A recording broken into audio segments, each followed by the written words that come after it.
یہ وہ مخلوق ہے جسے تم نہیں دیکھ سکتے مگر وہ تمہیں دیکھ رہی ہے۔ پیارے دوستو، دنیا میں کچھ ایسے لوگ ہوتے ہیں جو اپنی پوری زندگی ایک ہی تلاش میں گزار دیتے ہیں۔ ایسا ہی ایک نام اسلامی ملک مصر سے تعلق رکھنے والے محمد عیسیٰ داؤد کا ہے۔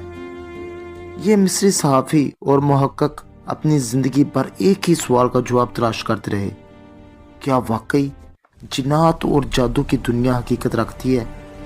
اور اگر جنات کی دنیا موجود ہے تو انسان اس پراسرار دنیا سے کس طرح رابطہ قائم کر سکتے ہیں؟ محمد عیسیٰ داؤد نے اس راز کو سمجھنے کے لیے نہ صرف وسیع تحقیقات کی بلکہ اس موضوع پر کئی کتابیں بھی تحریر کی۔ ان کتابوں میں انہوں نے جادو، جنات اور خفیہ علوم کی تہوں کو کھولنے کی کوشش کی۔ لیکن ان کی زندگی کا سب سے حیران کن واقعہ وہ تھا جب ایک مسلمان جن نے خود ان سے رابطہ کیا۔ یہ کوئی عام جن نہیں تھا بلکہ ایک مسلمان جن تھا جس نے اپنا نام میرا نام ابن کنجور ہے۔ یہی وہ لمحہ تھا جب انسان اور جن کے درمیان ایک غیر معمولی مکالمہ شروع ہوا۔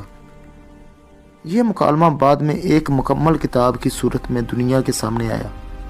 لہٰذا آج کی اس ویڈیو میں ہم آپ کو وہی مکالمہ سنائیں گے، محمد عیسیٰ داؤد اور ابن کنجور کے درمیان سوال و جواب، جو جنات کی دنیا کے کئی ایسے راز اشکار کرے گا جن کے بارے میں شاید آپ نے کبھی بسم سوچا بھی اللہ نہیں۔ الرحمن الرحیم۔ پیارے دوستو، اللہ لا الہ الا جدید دور میں محمد عیسیٰ داؤد نے خفیہ علوم کا گہرا مطالعہ کیا اور وہ اس بات پر یقین رکھتے تھے کہ انسان اور جنات کے درمیان رابطہ ممکن ہے۔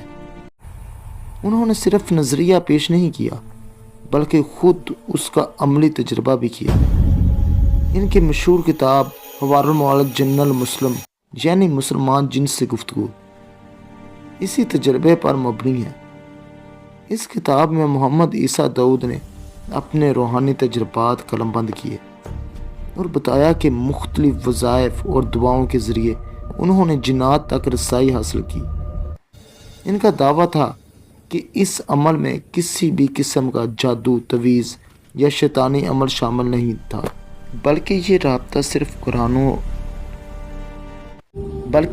صرف قرآن اور سنت کے پاکیزہ طریقوں کے ذریعے قائم ہوا۔ کتاب کے مطابق طویل محنت اور مسلسل کوشش کے بعد آخرکار ایک جن نے خود محمد عیسیٰ داؤد سے رابطہ کیا۔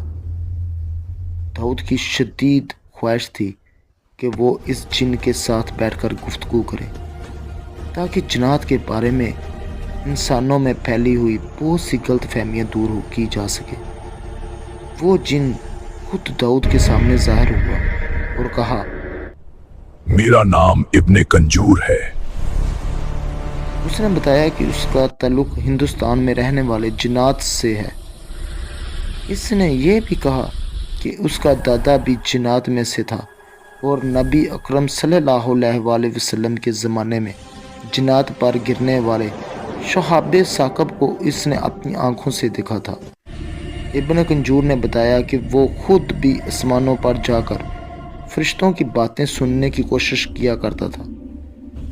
داؤد نے ابن کنجور سے پوچھا: تمہاری عمر کیا ہے؟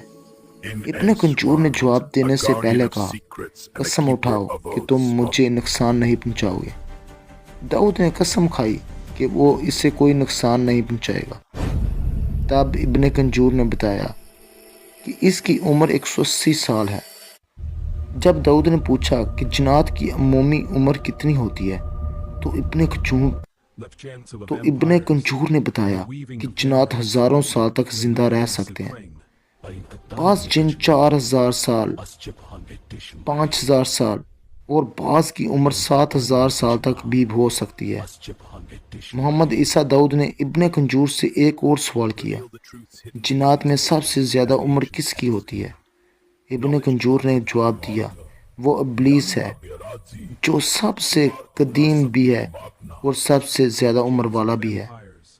ابن کنجور نے مزید انکشاف کیا کہ جب وہ بچہ تھا تو اس کے والد ایک دن اسے ابلیس سے ملوانے ہی لے گئے تھے۔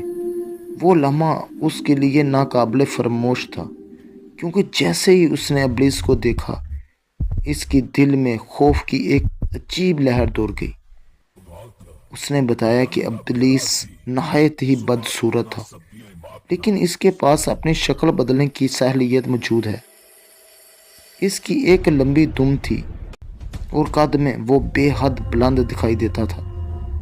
ابن کنجور نے یہ بھی بتایا کہ ابلیس کا ایک بہت بڑا محل ہے جس کے اندر اس کے لاکھوں خادم رہتے ہیں، اور یہ سب کے سب شیاطین میں سے ہیں۔ یہ سن کر داؤد نے تجسس کے ساتھ پوچھا، ابلیس کہاں رہتا ہے؟ ابن کنجور نے سنجیدگی سے جواب دیا، ابلیس کا تخت سمندر کے اوپر ہے جو تمہاری دنیا میں مغرب کی سمت واقع ہے۔ اگر تم میں سے کوئی مسلمان اس تخت کے قریب سے گزرے تو اسے چاہے کہ قرآن مجید کی تلاوت کرے تاکہ ابلیس اور اس کا لشکر اسے نقصان نہ پہنچا سکے۔ ابن کنجور نے مزید بتایا، جنات کے جمع ہونے کی ایک اور جگہ بھی ہے جہاں ٹھنڈا اور گرم پانی آپس میں ملتا ہے۔ اس نے کہا کہ ابلیس کی سلطنت بھی اس مقام پر ہے۔ یہ سن کر محمد عیسیٰ داؤد نے اس سے ایک اور اہم سوال کیا، تمہارا مذہب کیا ہے؟ ابن کنجور نے جواب دیا، میں ایک مسلمان ہوں اور کئی زبانوں کو جانتا ہوں، ان میں سے ایک عربی بھی ہے، اس لیے میں تم سے عربی میں گفتگو کر رہا ہوں۔ لیکن سنو، جس طرح تم انسانوں میں مختلف مذاہب پائے جاتے ہیں، بالکل اسی طرح ہم جنات بھی مختلف مذاہب اور فرقے موجود ہیں۔ کچھ مسلمان ہوتے ہیں، کچھ کافر، کچھ انتہا پسند، اور کچھ یہودی بھی ہوتے ہیں۔ اس نے مزید بتایا کہ ہماری بھی عبادت گاہیں ہیں جہاں ہم جا کر عبادت کرتے ہیں۔ عیسائی جن کوشش کرتے ہیں کہ وہ عیسائیوں کے گھروں کے قریب رہیں تاکہ انہیں سہولت حاصل ہو، جبکہ مسلمان جن زیادہ تر مسلمانوں کے گھروں میں قیام کرنا پسند کرتے ہیں۔ پھر محمد عیسیٰ داؤد نے پوچھا، کیا میرے گھر میں بھی کوئی جن ہے؟ ابن کنجور نے مسکرا کر جواب دیا، ہاں، تمہارے گھر میں بھی جن موجود ہیں، وہ تمہارے ساتھ کھاتے پیتے ہیں اور کھانے پینے کے بعد الحمدللہ بھی کہتے ہیں۔ کبھی وہ تمہاری کرسیوں پر سو جاتے ہیں، کبھی تمہارے بستر پر آرام کرتے ہیں۔ وہ نماز بھی پڑھتے ہیں اور دوسری دینی عبادات بھی، بلکہ ان میں سے کئی جنات تو تمہیں فجر کے لیے جگانے کا کام بھی کرتے ہیں۔ ابن کنجور نے کہا، تم انسان زمین پر رہتے ہو، لیکن زمین کا زیادہ تر حصہ پانی پر مشتمل ہے اور ہم پانی پر حکومت کرتے ہیں۔ ہمارے بڑے بڑے شہر اور بستیاں سمندروں کے اندر آباد ہیں، یہاں تک کہ گہرے سمندروں کی تہہ میں بھی ہماری آبادیاں موجود ہیں۔ اس کے علاوہ زمین پر بھی ہماری سلطنتیں قائم ہیں۔ ہم صحراؤں میں زیادہ رہنا پسند کرتے ہیں۔ انسانوں سے دور ہماری نسل کے جو جنات صحراؤں میں بستے ہیں انہیں ہم غور کہتے ہیں۔ ہم غاروں میں بھی رہتے ہیں جہاں انسانوں کا قدم نہیں پہنچتا۔ اس طرح پہاڑوں، وادیوں، جنگلوں اور ویرانوں میں بھی ہمارا بسیرا ہے۔ اور ہاں، تم انسانوں کے گھروں کے صحنوں اور کمروں کے کونوں میں بھی ہمارا آنا جانا ہوا ہے۔ محمد عیسیٰ داؤد نے ایک اور سوال کیا، اس دنیا میں جنات کی تعداد کتنی ہے؟ ابن کنجور نے کہا، اگر تم ہمیں دیکھنے کی صلاحیت رکھتے تو تمہیں ہر طرف صرف جنات ہی جنات نظر آتے۔ یہ سن کر داؤد نے فوراً اگلا سوال کیا، تمہاری افزائش نسل کا طریقہ کیا ہے؟ ابن کنجور نے جواب دیا، جب ہم جنات کی عمر تقریباً 80 سے 170 سال کے درمیان ہوتی ہے تو ہم مکمل طور پر جوان ہو جاتے ہیں۔ اس کے بعد ہم جنیوں سے شادی کرتے ہیں۔ جب جن عورتیں حاملہ ہوتی ہیں تو تقریباً 15 مہینے بعد ان کے ہاں بچہ پیدا ہوتا ہے۔ ایک بار میں 7 یا 8 بچے بھی پیدا کر سکتے ہیں۔